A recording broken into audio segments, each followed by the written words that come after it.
A very good morning, sir. Today I am going to explain the procedure of load test on three phase alternator.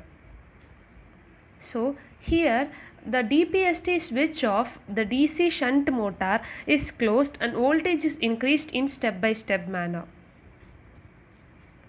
The voltage is increased and adjusted in such a way that here we reach the rated speed of the alternator. From the nameplate details we can see that the rated speed of the alternator is 1500 rpm. So we are adjusting the voltage in such a way that here we reach the 1500 rpm.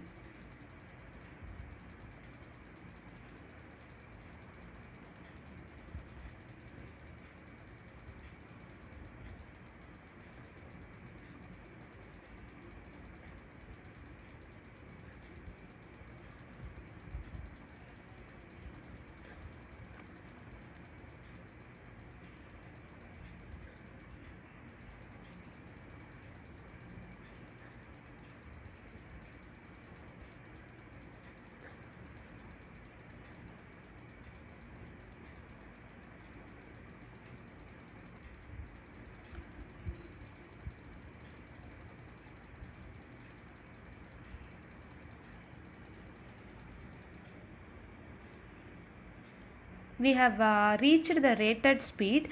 So next we are going to give the supply to the field.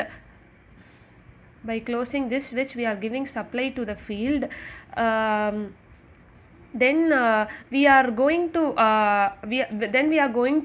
adjust and bring our voltage to the rated armature voltage.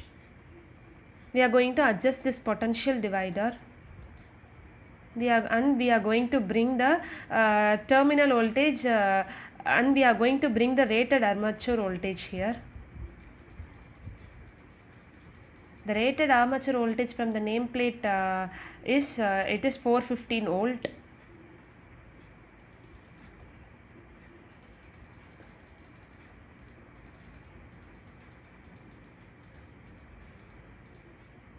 Okay.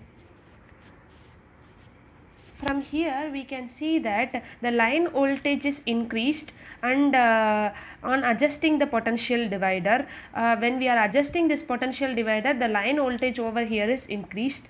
Now we are going to connect the load. First of all we are going to take the reading at no load condition.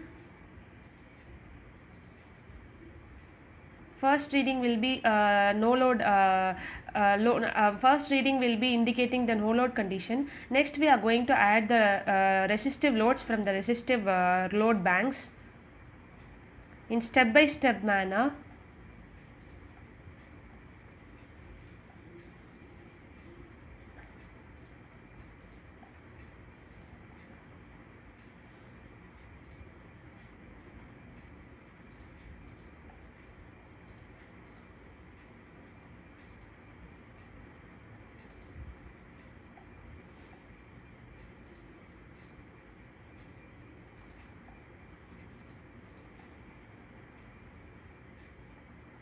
So now we are here taken 6 readings. Now we are going to plot the graph versus graph for output versus efficiency and output versus regulation.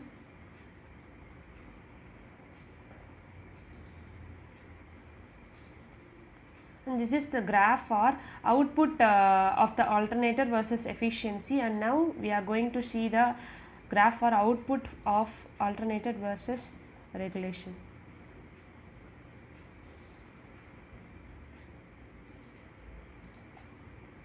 This is the graph for output of the alternator versus voltage regulation. So inference. So from this experiment, through conducting this experiment, I came to know that synchronous generators are those which runs only at synchronous speed. And in this experiment, the generator is I came to know that the generator is generally coupled with motor to give the mechanical input to the generator. When field is excited separately with the help of DC supply, in order to establish the change in flux, field is rotated with the help of a prime mover. Then the conductors in the armature cuts the field and EMF is induced. The EMF is generally AC in nature. Also, when we can all I also came to know that when load is increased, the armature current increases, and I can visibly see the variation in terminal voltage occurs which occurs based on the type of our load applied. So thus the load test on three-phase alternator is successfully performed, and we also plotted the graph for output of the alternator versus voltage regulation and output of the alternator versus efficiency of the alternator. Thank you, sir.